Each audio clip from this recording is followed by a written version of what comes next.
It's time to talk with that Miss Melanie Dishman. Dish with Dishman, how are you doing today? Good, good. We were just discussing The Conjuring. We were kind of getting prepared for that. You were preparing me a little bit. Okay, I'm afraid of scary movies since they're scary. Yeah, there you go. And conjuring things, Melanie, I don't know, it's freaky, but You know what? They're not made for us. They're made for teenagers, and teenagers love these movies, and I think it's because they travel in packs.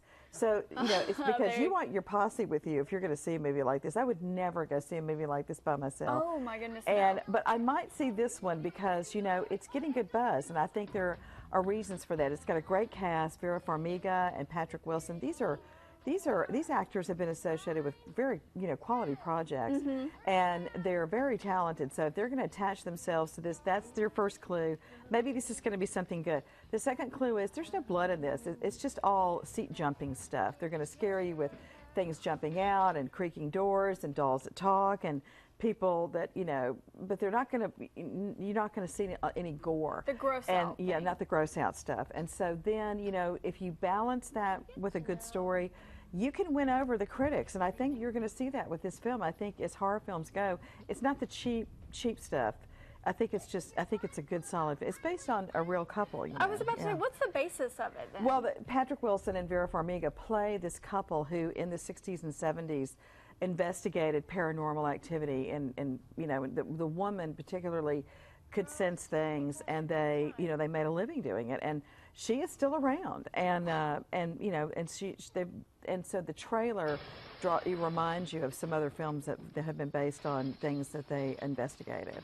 And probably rated R, though, still? You know what? I don't know. I bet it's PG-13, it might be but honestly, I don't know. It couldn't be rated R because they'd lose the whole audience. Oh, you know, okay. So well, I'm that's sure it's true. probably PG-13. The younger crowd probably as a well. really solid PG-13. Okay. What about R.I.P.D.? What are your thoughts about this? I think I've seen it before, and it was called Men in Black. Ah. And I saw 1, 2, and 3, and I'm not sure I need to see R.I.P.D. I don't really know what's going on here. I wonder what Jeff Bridges is doing in this, and Ryan Reynolds. If you want to see a Ryan Reynolds, maybe this weekend go see Turbo, the animated film that he voices one of the characters in. I think this is just going to be a big sinkhole at the box office.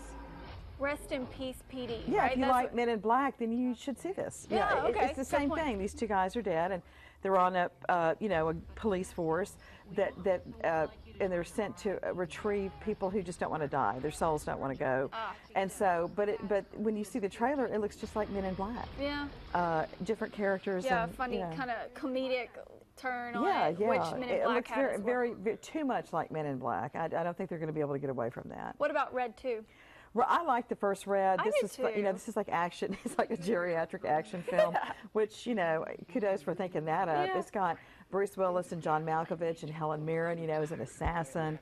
And Anthony Hopkins joins in for this fun, and Catherine Zeta-Jones is in this one.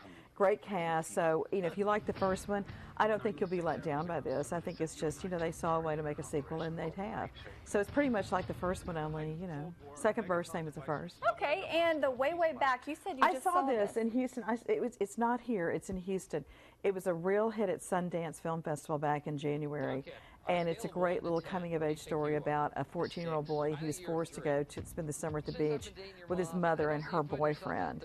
And he's just miserable. And he finds companionship and camaraderie at this water park run by a character played by Sam Rockwell, who's hilarious. He's just like a man-child. He doesn't take anything seriously, and he has a lot of fun at the water park. And you see him kind of come out of his shell, and so it's just a one of those sweet little stories. Independent films or do best. I liked the trailer and watching it. Yeah, it is, and I don't think you'll be able to see it in theaters here this summer, but look for it on premium cable, or if you get to Houston, you know, you might, it's in several theaters over there. Great. Thank you, Melanie. Sure. We appreciate that. Have a great weekend. You too. Thank you. Stay with us. We'll be right back.